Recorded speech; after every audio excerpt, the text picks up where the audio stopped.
Boa tarde, meu povo querido. Tudo bem com vocês aí? Espero o nosso convidado chegar. Espero que estejam todos bem. Como é que está o clima aí para vocês? Aqui em Taubaté, Texas, já começou a fazer frio. Olha que beleza.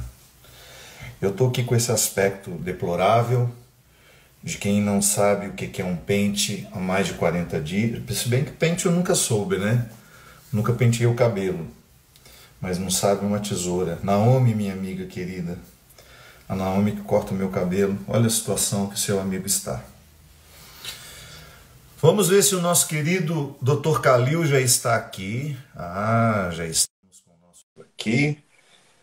Ele que é meu médico também. Meu médico que cuida do meu dia a dia. É o meu querido Vitor. E aqui... Aê, meu garoto! Oi, padre. Como é que você está, Bruce? Eu estou bem. Vamos Saí contar a da... história do Bruce primeiro? O senhor conta ou eu conto? O senhor É conta, né, você, padre? claro. O mestre das narrativas é você. Sou apenas um aprendiz. Não, Bruce é de Bruce Wayne, porque eu sou assim, apaixonado pelo Batman, meu super-herói. Tenho 60 anos, acho que eu nasci apaixonado pelo Batman. Então eu tenho várias fantasias, livros, tudo do Batman. Inclusive, você tinha me prometido que viria para essa live fantasiado de Batman. Não, padre, no máximo que eu trouxe uma máscara de Batman, pode? Pode, claro. Que horas que você vai usar? Não, se eu quiser, eu ponho e tiro, né? Eu tenho também várias fantasias de Eu Batman. queria ter uma máscara dessa para eu poder também te acompanhar. De repente, eu ser um outro super-herói. Não, essa máscara aí é maravilhosa. Já está até personificado. Você O gostou? problema é que você não usou na hora que tinha que usar, né, seu rapaz? Quando, padre? Quando você pegou o tal do Covid. É verdade. É Eu lhe verdade. mandava, eu lhe mandava recados, a Bia Aidar, que é a nossa amiga em comum, eu perguntava, Calil tá se cuidando? Ela falou, tá lá, padre, no meio daquela confusão toda, se cuida, mas às vezes é meio relapso. É. Mas, meu amigo, que prazer enorme conversar com Muito. você Eu que aqui. tenho o grande prazer, uma honra estar com o senhor, padre. Eu estava contando aqui que eu tenho o Vitor que me acompanha já há alguns anos, médico, que cuida da minha saúde como um todo, e você é aquele que é o maestro de tudo. Toda vez que eu vou para o meu check-up, eu tenho o prazer de ter o seu olhar atento em todas as dimensões da minha saúde. Muito Eu que obrigado agradeço, mesmo. senhor. Eu Uma honra. gostaria que todos tivessem a honra e o prazer de lhe ter um dia como médico. Pena que é tão difícil. É tão Obrigado, difícil padre. nesse nosso país a pessoa ter o acesso a uma medicina, a um profissional qualificado, mas eu agradeço muito a Deus por ter me dado a oportunidade de ter cruzado você no meu caminho no momento que eu tanto precisei. Muito obrigado. Obrigado, senhor.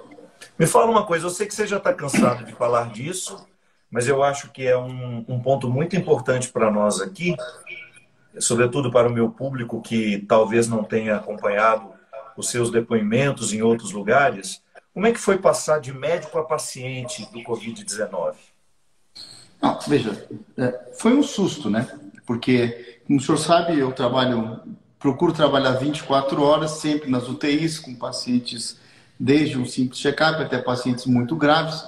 E, de repente, eu me vi, num fim de semana, me sentindo um pouco mal. Não achei que eu teria o Covid, porque eu tinha cuidado de tantos pacientes com Covid, que na minha cabeça de leigo, né, e de meio, sei lá, meio tonho, né, tosco, ou não muito esperto, achava que eu já estava imunizado. E não estava. Né? Então eu comecei, num fim de semana, a me sentir meio estranho, e aí eu falei, na segunda-feira cedo, eu vim para o hospital, muito estranho, não estava com falta de ar, com nada, mas algo não estava muito legal. E aí liguei para a doutora Márcia, que é minha assistente, falei, Márcia, acho que não estou muito legal não. Rapidamente me colocou numa tomografia, onde quase 50% do meu pulmão já estava acometido, e como eu sou meio rebelde, ela falou, doutor Calil, tem um pouquinho aqui de uma pneumonia, então o senhor vai ficar até amanhã, vamos interná-lo. Eu falei, só até amanhã. Aí fui para um quarto, de repente aquele silêncio, e em horas eu estava numa semi-intensiva. Quer dizer, meu estado era bem mais grave do que eu poderia imaginar. Aí entra aquele monte de médico no quarto, e aí a posição de paciente, você fica completamente indefeso, né? Que nós não somos nada, né, padre? Então, esse negócio... E aí eu me senti nada. Eu fiquei calmo, meu quadro era muito mais grave do que parecia, e comecei um tratamento intensivo e não me senti bem. Os primeiros 4 dias foram horríveis, falta de ar, dor no corpo, olha, uma sensação horrível. Mas para também não causar pânico, 95% das pessoas que têm esse vírus não vão para o hospital, não precisam de hospital. 80% não vai ter nada, nem sentir nada. 15% vai ficar em casa com tosse, febre, vai tratar em casa. Os mais graves são 5%, esses precisam de hospitalização, né? E eu caí, evidentemente, num quadro mais grave. Essa estatística. E passei muito mal nos primeiros 4 dias, a ponto, olha, eu não tive medo de morrer, eu não tive medo de ir para a UTI ser entubado, porque foi a colocação, que em horas eu estaria entubado numa UTI, mas é medo que eu não queria mais sofrer. A ponto que eu fui cuidado além da doutora Márcia, pelo doutor Carlos Carvalho, que é um pneumologista, e pelo Davi Wippe.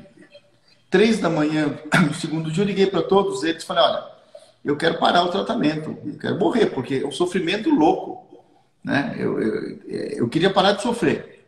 Então, foi ruim, muito ruim, né? Uma lição de vida. Eu tenho 60 anos e tinha ficado 2 dias no hospital por causa de uma cálculo renal em 2010. Depois, só em 2000 há 2 anos atrás, eu botei 3 stents nas minhas artérias, mas colocar stent, eu estava lá brincando no hospital, porque é que nem tomar água com açúcar, né, hoje. O médico entra na sua artéria em 1 segundo, você nem vê, põe stent, 2 dias você vai embora. Então, doença mesmo. O grave foi esse quadro, quando eu percebi que a coisa não estava boa.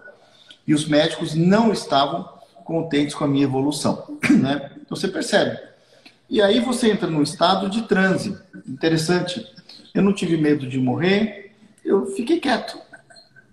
Apenas, sabe quando a gente era pequeno, ou pequeno sou ainda, né? Porque eu sou baixinho, mas quando a gente era mais novo, tinha uma brincadeira que era estátua, sabe? Estátua, fica parado. Eu fiquei estátua.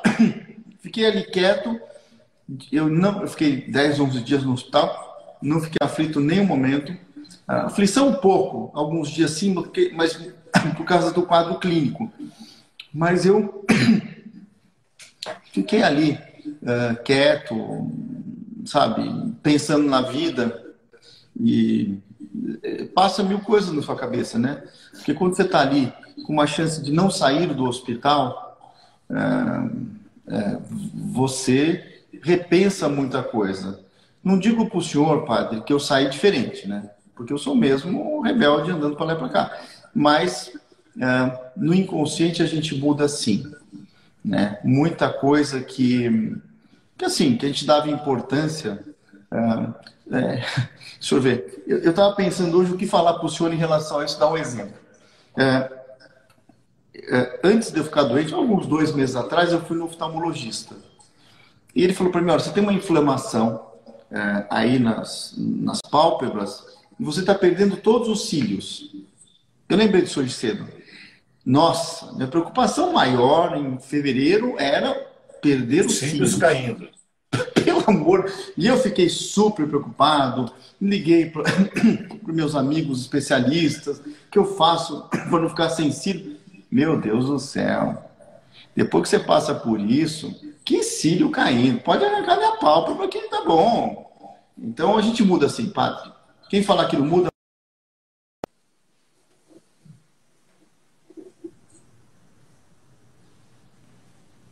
Eu acho que toda oportunidade que nos coloca diante da possibilidade do morrer, muito embora todos nós saibamos que este é o destino final, que embora eu esteja saudável aqui hoje, ninguém me dá a garantia de que amanhã eu amanheça vivo, a morte deveria estar sempre na nossa perspectiva. Claro, não de maneira doentia, mas como um ponto de vista que nos ajudasse a viver o momento presente. Mas eu também passei uma vez por isso, Calil. Uma vez eu tive, você sabe disso, conhece meu histórico de saúde, eu tive um histórico muito grave de hepatite. E a médica olhou nos meus olhos e, sem nenhum receio, me disse na época: olha, nós vamos experimentar esse medicamento com você, e se num prazo de 8, 10 dias nós não tivermos uma reação do seu fígado, você é um candidato a um transplante, e se isso não for possível, eu não tenho como mentir para você de que é um caso que pode lhe ceifar a vida. Toda vez que nós temos a oportunidade de estar diante da morte com uma possibilidade mais real do que estamos aqui hoje, alguma coisa acontece dentro de nós, né? Acho que é como cruzar a Ipiranga e a Avenida São João na música do Caetano, né? Alguma coisa acontece dentro do meu coração, que só quando cruza a Ipiranga e a Avenida São João. É claro que Caetano está se referindo a um sentimento em relação à vida, o que São Paulo provocava nele. Mas todos nós, de alguma forma, também atravessamos as nossas esquinas, os cruzamentos que nos colocam numa inevitável necessidade de pensar na vida que nós vivemos. É bom, meu amigo, porque eu já lhe acho tão humano como médico. Eu acredito que o exercício da medicina, ele requer um nível muito aprimorado de humanidade. Eu passei por muitos médicos que se desencantaram das pessoas e acabam interpretando muito os seus pacientes como estatísticas, como números. Ainda hoje eu fiquei pensando, né? Quantas pessoas morrendo hoje no Brasil e a gente só tem um número delas. Mas para as pessoas que estão perdendo, não são números, são pais, são amigos, são namorados, são esposos, são filhos. E quando a gente não pensa um número como uma estatística, nós estamos exercendo o nosso poder de humanidade, que é aquilo que mais nos identifica como espécie. E eu admiro muito a capacidade que você tem de ser humano na sua lida com a doença, com os pacientes. E fico feliz, não por você ter adoecido, pelo contrário, fiquei muito preocupado e fiquei muito apreensivo em saber que você estava, porque conheço também os seus problemas de saúde, sei que o vírus representaria um problema para você, mas também fico muito feliz em saber que você passou por ele, já está imune, né? Já teve já passou pelo processo e hoje com certeza está podendo exercer a sua medicina até com um pouco mais de liberdade, né? Sem tanto receio como antes. Sem dúvida, sem dúvida. Foi uma experiência que, pronto, é importante. E estou aqui vendo meus pacientes, estou aqui no consultório, principalmente também estou no Hospital das Clínicas, no Instituto Coração, onde o senhor sabe que nós lá travamos uma batalha dia a dia, né, com essa pandemia, o Hospital das Clínicas, o Instituto Coração, né, e sempre fortalecendo o SUS, que, como falo, é um sistema brilhante e que está salvando milhares e milhares de vidas a cada minuto, né? Ô, Calil, eu gostaria que você falasse um pouquinho, porque eu sei que você se tornou muito conhecido por causa do programa Bem-Estar. Você é um médico de muitas pessoas famosas, você é um médico de muitos políticos importantes, já passaram pelas suas mãos pessoas de grande repercussão na cultura brasileira, na política, no mundo. Você cuidou de todo mundo, mas pouca gente sabe desse trabalho lindo que você tem no SUS, junto às pessoas mais pobres e mais simples. Eu gostaria muito que você falasse desse trabalho. Eu sei que a Bia Aidar também acompanha, está presente com você lá. Eu nasci no SUS, né? Então, eu fiz minha faculdade, era o ZEC na época, era o NISA, uma faculdade pequena. Eu fiz minha residência de clínica médica no Hospital das Clínicas da Faculdade de Medicina da USP. Depois eu fiz minha residência de cardiologia no INCOR. E em 1990, 89, eu terminei minha residência médica de cardiologia e eu fui nos Estados Unidos fazer meu doutorado em Baltimore, na Johns Hopkins, né? Onde fiquei lá até quase final do ano de 1991 e voltei para o INCOR. Então, como vocês sabem, o Instituto do Coração pertence ao Hospital das Clínicas da Faculdade de Medicina. Então, são vários institutos e nós cuidamos, na sua esmagadora maioria, de pacientes do SUS. Eu voltei lá e estou até hoje.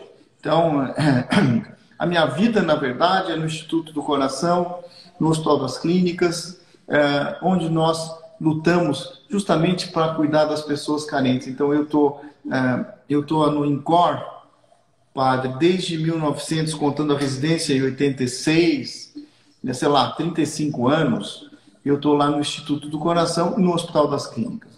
É um trabalho belíssimo, belíssimo, porque é uma medicina de alta tecnologia e muito humana. Eu costumo passar pelos corredores do Instituto do Coração e estendo ao Hospital das Clínicas isso, aqueles funcionários, os médicos, o carinho que eles têm pelos pacientes é impressionante, né? Todos os profissionais da saúde, né? Eu, como minha vida é no Hospital das Clínicas, claro, eu tenho minha clínica no Hospital Sírio-Libanês, minha clínica privada, mas como minha vida é lá, e eu digo para o senhor, nós temos aí as homenagens aos profissionais da saúde, os prédios, né, pintados de verde em alguns momentos nessa pandemia, mas acho que o Hospital das Clínicas, com seus institutos, devia mudar de cor, pintar de verde todo o complexo, porque é uma medicina de alta tecnologia, de carinho humana, e incluo o INCOR nisso, aonde eu presido a instituição hoje, né? Então é um trabalho de toda manhã. E, evidentemente, eu passei grandes décadas da minha vida na linha de frente, nas UTIs. Eu trabalhei sempre numa UTI do INCOR, né? A vida inteira. Eu sou oriundo de UTI, uma coisa chamada unidade coronária, que cuidava de infartados, toda a minha vida. Até que, em 2011 teve o concurso para professor titular catedrático e eu ganhei esse concurso. E aí, obviamente, assim, assumi cargos mais altos de direção, onde tem muita coisa administrativa, muita coisa de ciência, de pesquisa, mas continuo na linha de frente. Para o senhor ter uma ideia, nós fizemos um projeto, que eu falo, o Hospital das Clínicas, o Instituto Central tem 900 leitos, né? Então, para enfrentar esse coronavírus, todos os institutos de ortopedia, de psiquiatria e o Instituto do Coração, nós recebemos pacientes não cardiológicos, por exemplo, o INCOR também é o Instituto do Coração e do Pulmão, que a pneumologia também está ali, para recebermos pacientes reumatológicos, nefrológicos, cirurgia de barriga, os águias, quando pousam com politrauma, hoje param no pronto-socorro do INCOR.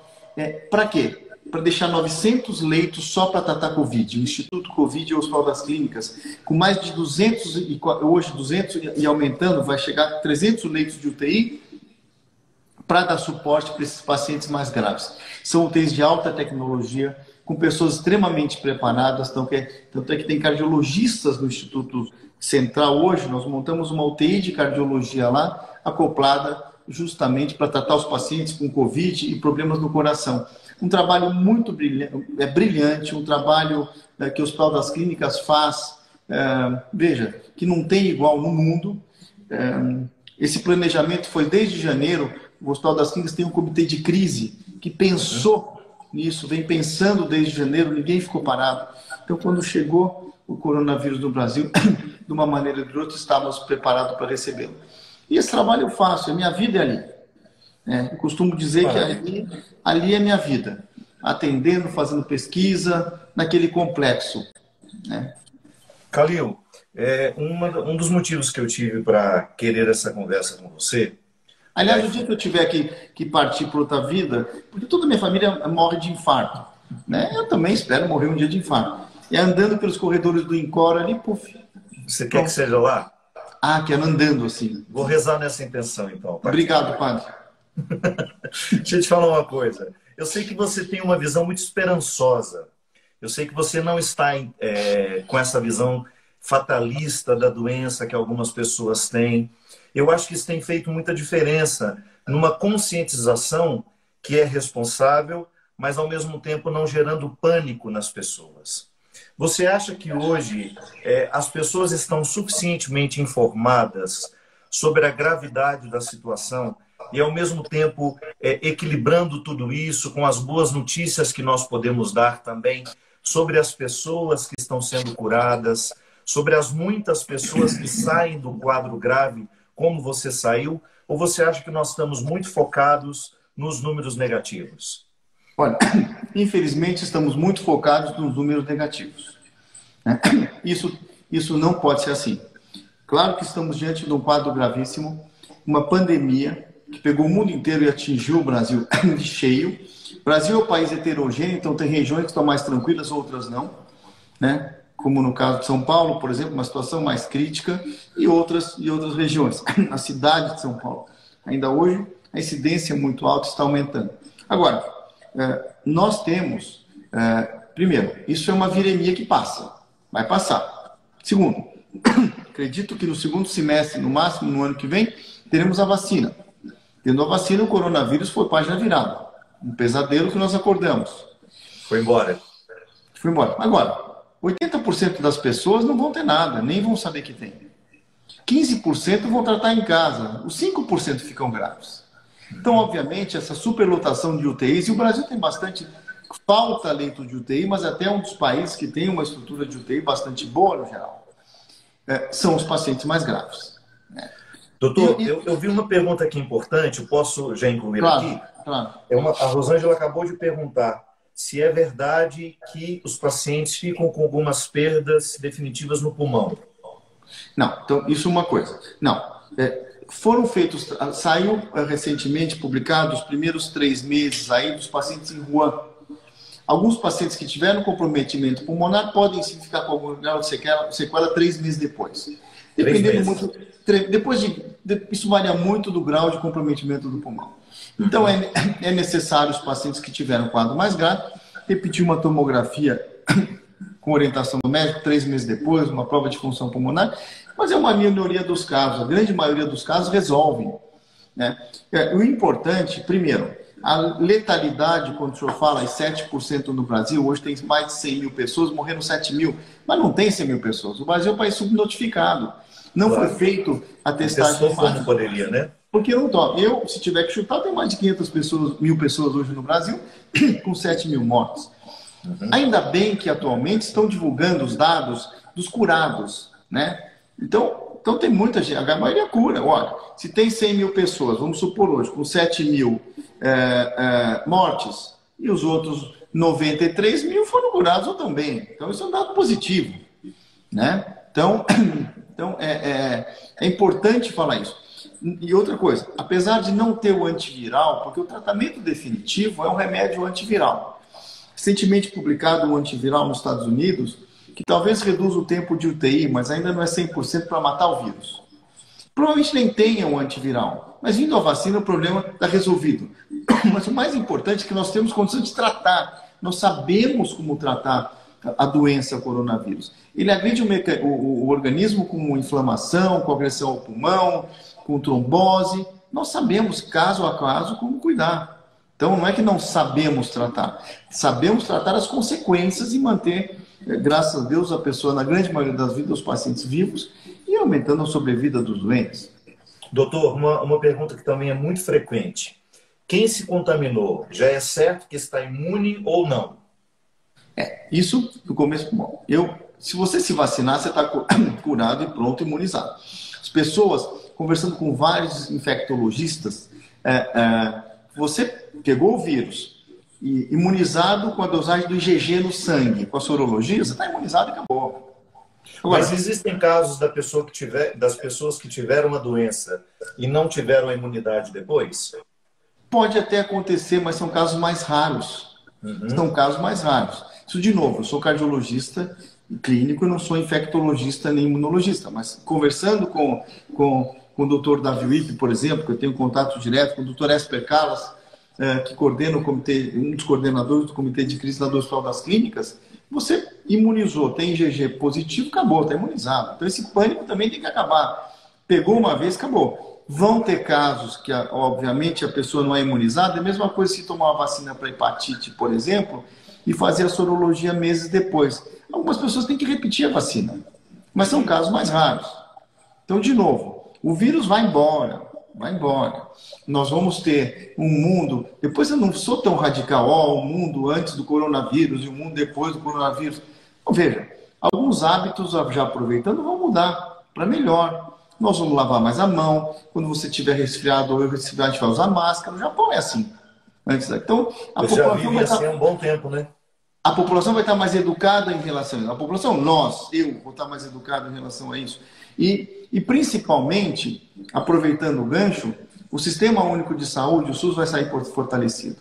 Porque antes dessa pandemia, você fala em SUS, SUS, não, SUS é brilhante, com profissionais dando a vida pelos pacientes.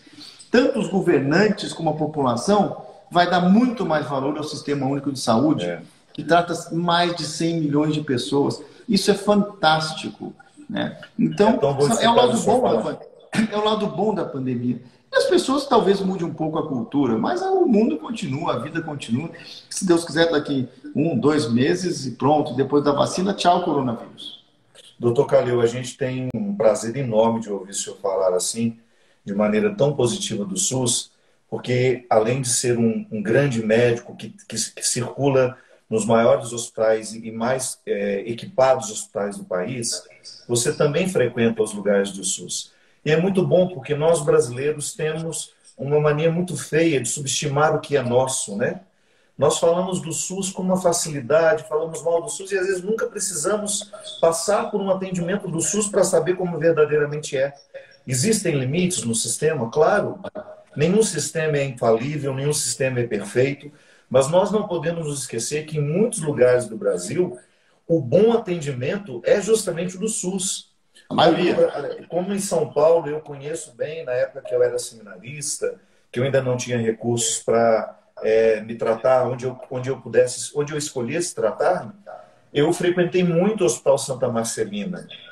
E que trabalho lindo aquelas irmãs fazem, junto a uma equipe médica extremamente competente, irmãs doutoras, verdadeiramente doutoras, dedicando a sua vida e fazendo aquele hospital ser um grande centro de atendimento para toda... É Zona Oeste, não é isso? Zona Oeste de São Paulo. Oi?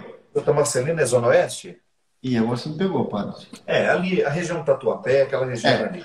Enfim, um trabalho lindo e que é bom a gente ter esse contato com alguém que conhece de fato como que o sistema atende e como que o sistema funciona. Algumas pessoas dizendo que você é um médico fofo, eu acho importante citar, para te deixar ainda mais curado. Algumas pessoas perguntando se essa tosse que você está é uma consequência do Covid e até quando você fica com essa tosse, se existe já enfim, um conhecimento desses efeitos colaterais que ficam. Não, é o fluxo que eu tenho, né? Eu tenho um pouco de refluxo, na verdade, e eu tenho rinite alérgica. Então eu sou um homem foca, sabe? Eu fico em uma foca fungando. Quem me conhece, eu fungo sempre. É claro que depois de uma infecção pulmonar dessa, você exacerba, mas esse sintoma é muito mais refluxo e alergia do que propriamente uma sequela do Covid, que algumas pessoas, pode ser parte disso, ficam tossindo alguns meses até. Depois, mais por mudança do epitélio dessa região, né? Alguém perguntando aqui se as drogas da quimioterapia funcionam para o Covid. Não tem nenhuma evidência. O que tem alguns trabalhos primeiro o tratamento do Covid depende muito do paciente. Então nós temos, falando, anticoagulantes, os corticoides, os antibióticos, oxigenoterapia, transfusão de plasma, os imunomoduladores que aumentam a imunidade, a hidroxicloroquina. Então temos uma gama de remédios, até remédios no começo foram testados, para remédios que são usados no HIV contra o AIDS também foram testados. Nenhum com uma evidência muito forte no caso desses remédios. Porém, cada caso é um caso. O paciente internado, pela tomografia, pelos exames de sangue, você consegue saber se ele vai ter mais tendência a trombose, isso ou aquilo, e você tem essa gama de tratamentos, né? Mas os quimioterápicos, por enquanto, não tem nenhuma evidência de nenhum quimioterápico para tratar o Covid.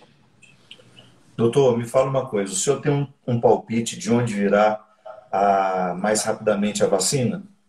Não, tem Quais são várias. as Bom, frentes, quais são primeiro. as fontes de pesquisa diferentes? Não. Tem Pesquisas. centenas de laboratórios hoje atrás da vacina, laboratórios seríssimos, tanto da vacina como dos antivirais.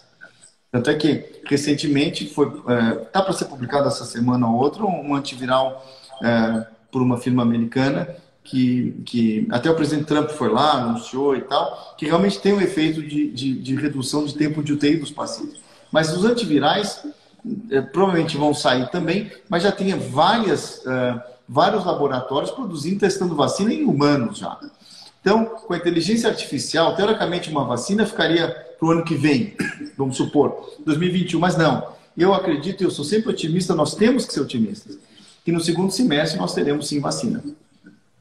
E aí, como disse, vacina, página virada do Covid, relativamente página virada, né? A vacina vai, de fato, nos ajudar a... É que nem, padre, a vacina para o HIV, para a influenza, que as pessoas têm que se vacinar. E as pessoas não se vacinam. Impressionante. Então, qual é o aprendizado? Elas vão se educar mais, nós vamos nos educar mais, nós vamos nos vacinar anualmente, todas as vacinas, e com a coronavírus que deve sair, sei lá, no máximo ano que vem. Então, veja... Na verdade, nós estamos muito preocupados com o Covid e estamos nos esquecendo que existe um outro quadro que também é muito grave, que é a H1N1, que mata também, e que já existe uma vacina, e que às vezes a gente não procura, né? Sem dúvida. Mas o senhor me deu uma brecha para falar outra coisa importante.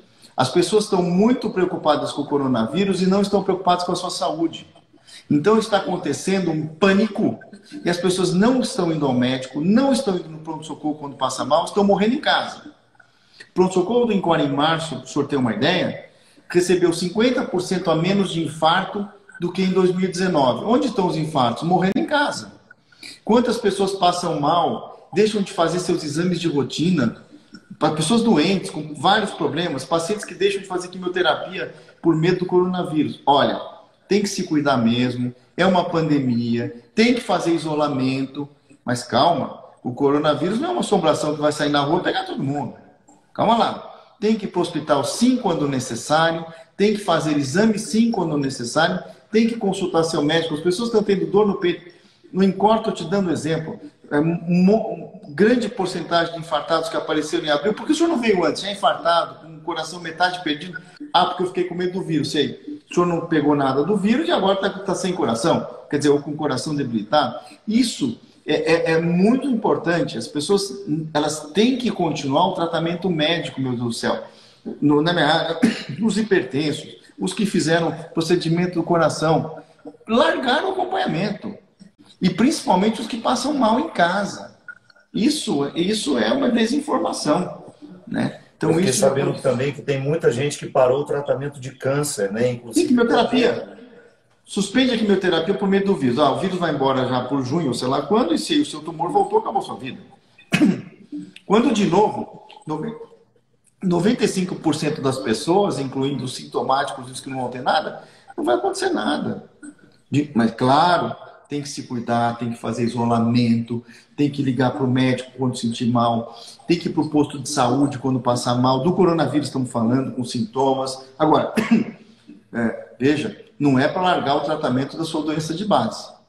Então, isso é importante, são coisas diferentes. Que eu chamo até do isolamento mais responsável, com cuidado. Que é Claro, o cuidado não pode nos levar a tomar decisões que não são inteligentes, né? Sem dúvida. Estou cuidando da minha saúde, mas estou deixando de ir fazer um tratamento que pode ceifar a minha vida de outra forma. A gente recebe ligações dos pacientes que estou com dor no peito em casa, o que eu faço? Venha no consultório. Mas e o vírus? Mas que vírus? Você vai infartar em casa, meu filho. Desculpe o meu filho, faz eu tenho essa maneira elegante de falar, né? Não, mas não faz sentido mesmo, não. É uma situação que nós precisamos vencer. É por isso que eu acho tão importante, doutor, uma pessoa como você, que tem um esclarecimento científico, que não abre mão do cuidado que nós precisamos ter, mas também não faz o discurso do desespero. Que eu acho que neste momento nós precisamos, de fato, ter a informação, mas a gente precisa não perder a esperança, a gente precisa ter um olhar mais positivo sobre o que nós estamos vivendo, que isso não é definitivo, que isso já está passando, né? Eu sempre penso assim, toda vez que eu tendo a ficar desesperado com a situação, eu penso, já é um dia a menos. Nós Até o estamos senhor mais fica próximos da desesperado, solução. padre? Oi? Até o senhor fica desesperado? Ah, de vez em quando eu fico. Eu É. fico pelos outros, doutor, sabe? Eu tenho, assim, uma preocupação muito grande com as pessoas mais idosas. Eu tenho um carinho muito grande pelos idosos. E eu sei que muitos deles estão vivendo uma solidão terrível, uma imposição de solidão, que é para o bem, claro, a gente Sim, sabe, mas sim. que provoca um outro mal-estar, que é a tristeza, a angústia, a solidão. Então eu não vejo a hora que tudo isso passe para que esses idosos voltem a ter o direito de estar com as pessoas que amam. Então eu fico assim um pouco ansioso muito mais pelos outros, porque eu estou vivendo com muita tranquilidade a minha quarentena, está me fazendo bem esse tempo de reclusão. Ele coincidiu com uma decisão que eu tomei o ano passado, de que eu teria um ano mais sabático, mais tranquilo, sem tantas viagens, sem a música na minha vida, né? Então acabou que ele coincidiu com isso.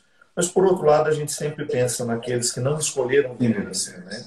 Naqueles que estão com as imposições e às vezes passando por desesperos, por momentos delicados. Mas é isso, meu caro. Muito obrigado. Eu que agradeço o senhor, uma honra falar com o senhor sempre. A honra é toda minha. E se Deus quiser, em breve nós estaremos juntos para continuar dando uma solução para o mundo, né? Cada um no seu lugar, cada um com sua ação. Eu sempre digo isso, Calil. A solução para o mundo está aqui nas minhas mãos, é naquele mundo que me pertence. Você consertando o mundo através do seu trabalho como médico, eu consertando o meu trabalho com a minha vida de padre, com a minha oportunidade que eu tenho de interferir de forma positiva na vida das pessoas. E é isso que vai fazendo a diferença. O senhor Muito sabe, obrigado padre, mesmo. o mais importante de tudo são duas palavras que eu sempre digo nesse momento: é a união e a cura.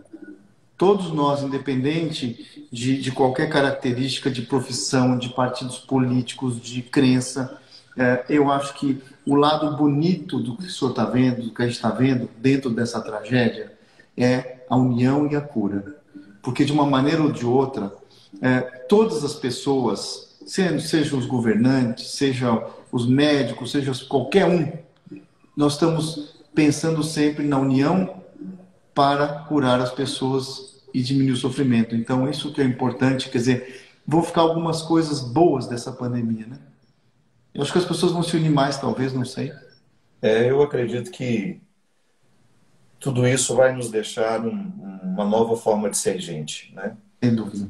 E ainda que a gente não passe pelo processo do adoecimento, mas de alguma forma todos nós já fomos contaminados pelo vírus, se não fisicamente, mas pelo medo, pela ansiedade. Sem Então eu dúvida. espero que esse vírus deixe uma outra forma de imunidade, né? Uma Sem dúvida. imunidade que nos faça mais fortes, mais resilientes e mais conhecedores daquilo que importa, né, Calil?